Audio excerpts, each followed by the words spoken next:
Et recoucou les petits scientifiques. Dans cette séance, je vous propose de corriger 3 exercices du chapitre 8. On va commencer par l'exercice numéro 8. Je vous laisse essayer de le faire et vous visualisez ensuite la correction. Dans cet exercice, il est question du pouvoir calorifique d'une lampe à éthanol. Première question, on vous demande de rappeler la relation qui existe entre PC, le pouvoir calorifique, et l'énergie ΔE dégagée lors d'une combustion. On retiendra pour l'exercice ΔE égale PC fois la masse de la bougie brûlée. Dans cette relation, ΔE est en kilojoules, le pouvoir calorifique en kilojoules par kilogramme et la masse en kilogrammes, ou bien le ΔE est en joules, le pouvoir calorifique en joules par gramme et la masse en grammes. Question 2, on nous demande quel graphique va-t-il falloir tracer et donner une phrase et une traduction mathématique. Tracer ΔE en fonction de la masse, c'est-à-dire que sur notre graphique, on aura ΔE en ordonnée et la masse d'éthanol brûlé en abscisse. À l'aide de votre calculatrice, vous allez créer deux listes. En liste 1, la masse, en liste 2, l'énergie de la réaction. Attention parce que dans l'énoncé, ce qu'on vous donne, c'est la masse totale de la lampe à éthanol. Vous allez devoir préalablement calculer la masse de combustible. Une fois les bonnes listes créées, il ne vous reste plus qu'à obtenir le graphique et la régression linéaire pour avoir l'équation de la courbe de tendance. La calculatrice nous donne la version mathématique y égale 29 638x plus 6,8 qu'on transforme immédiatement en version physique. Nous n'avons pas y mais ΔE, nous n'avons pas x mais la masse, ça nous donne ΔE égale 29 638 fois la masse. Ce qu'on cherche à obtenir avec ce graphique, c'est le pouvoir calorifique. En comparant notre équation de la droite en version physique et la formule ΔE égale PC fois la masse, on trouve que le pouvoir calorifique est égal à 29 638 joules par kilogramme, ce qui fait aussi 29 638 kilojoules par kilogramme. Voilà pour l'exercice 8, je vous laisse faire le 9 et le 10 tout seul, et puis le 11, et on va passer à la correction du 11. Dans l'exercice 11, on cherche à comparer trois moteurs, un moteur à essence, un moteur gazole et un moteur utilisant le GPL. On commence par écrire et équilibrer les équations de combustion concernant ces trois moteurs, donc la combustion du propane, la combustion de l'octane et la combustion de l'heptadécane. Ce qui nous donne les trois équations ci-contre. Si on se contentait de regarder uniquement les consommations de ces trois moteurs, on trouverait que le GPL consomme plus. On pourrait donc penser qu'il va rejeter plus de CO2. On va quand même vérifier au cas où. Pour calculer la quantité de CO2 produite lors de chacune des combustions, il faut qu'on arrive à exprimer la quantité de CO2 en fonction de la quantité de combustible brûlé. Les trois relations sont établies en fonction des coefficients stoichiométriques de l'équation de combustion, et en considérant que chacune des combustions est totale.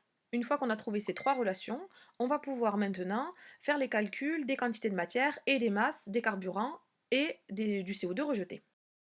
J'ai pris l'exemple de l'octane pour faire les calculs qui suivent.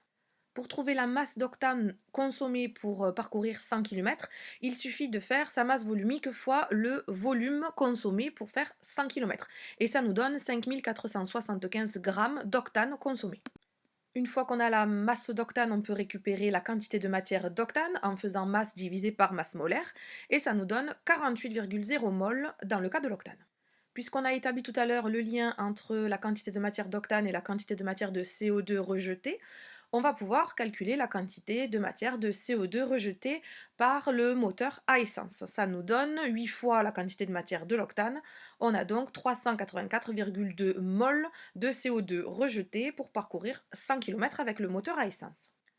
La quantité de matière de CO2 nous permet de trouver la masse de CO2 rejetée en multipliant par la masse molaire du CO2, et on trouve 16 905,3 grammes pour parcourir 100 km.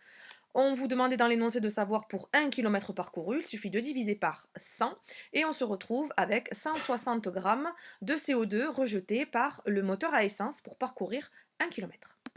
On refait évidemment tous ces calculs pour le moteur gazole et le moteur utilisant le GPL, et on finit par trouver que c'est en réalité le moteur GPL qui va rejeter le moins de dioxyde de carbone. On a fini pour l'exercice 11, je vous laisse maintenant travailler l'exercice 12 et regarder la correction. Dans l'exercice 12, on va travailler avec l'énergie molaire de réaction, et on va se rappeler d'une formule vue en seconde sur le lien entre le volume et le volume molaire. Première question, la combustion du méthane est-elle une réaction athermique, exothermique ou endothermique? J'en profite pour vous rappeler qu'il faut connaître ces trois définitions. Une réaction athermique est une réaction qui ne dégage ni ne consomme de la chaleur. Une réaction exothermique est une réaction qui libère de la chaleur. Et une réaction endothermique est une réaction qui nécessite de la chaleur. Les réactions de combustion sont des réactions exothermiques. Deuxième question, on nous demande de calculer l'énergie libérée lors de la combustion et on nous donne dans l'énoncé la quantité de matière mise en jeu et l'énergie molaire de réaction. On calcule donc delta E égale N fois delta ER, ce qui nous donne moins 3,23 fois 10 puissance 4 kJ. L'énergie obtenue est négative, ce qui nous montre bien que la combustion libère de l'énergie. On nous demande ensuite de rappeler que l'air est constitué d'environ 20% de dioxygène et 80% de diazote. Question 4, pour calculer les quantités de matière, de méthane et de dioxygène, on a besoin dans un premier temps d'écrire l'équation de réaction de la combustion. CH4 plus 2 fois O2 qui donne CO2 plus 2 fois H2O. Ensuite, comme tout à l'heure, on établit le lien entre la quantité de méthane et la quantité de dioxygène, dans le cas où on serait dans des conditions stoichiométriques, ce qui nous permet de calculer la quantité de matière en dioxygène et de trouver 80,8 moles. Ce que l'on cherche à calculer, c'est le volume de dioxygène, puis ensuite le volume d'air nécessaire à la combustion de cette quantité-là de méthane. Pour trouver le volume, il faut se rappeler de la formule qui lie le volume et le volume molaire, à savoir V égale N fois Vm. Le volume molaire, lui, nous est indiqué dans les documents à la fin de l'exercice. Il vaut 24,0 litres par mol. On peut donc calculer VO2 et on trouve environ 1,9 m3. Ça correspond à 20% du volume d'air. Maintenant, il faut qu'on retrouve quel est le volume d'air total. En utilisant le produit en croix, on finit par trouver que le volume nécessaire à cette combustion, c'est 9,7 m3.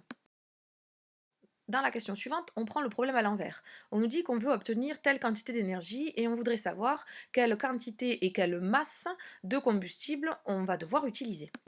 L'énergie que l'on souhaite produire est 1 TEP, tonne équivalent pétrole, et correspond à 42 fois 10 puissance 9 joules. On a l'énergie, on connaît l'énergie molaire, il nous reste à calculer la quantité de matière de combustible nécessaire en faisant delta E divisé par delta ER et on tombe sur 52 500 moles. Si on a la quantité de matière, on peut obtenir la masse en multipliant par la masse molaire, ce qui nous donne 840 kg de méthane brûlé, pour dégager une énergie de 1 tonne équivalente pétrole. Comme son nom l'indique, une tonne équivalent de pétrole nécessite une tonne de pétrole pour produire cette quantité d'énergie. Or, en faisant le calcul avec le méthane, on a trouvé qu'il nous faut seulement 940 kg de méthane pour produire 42 fois 10 puissance 9 joules.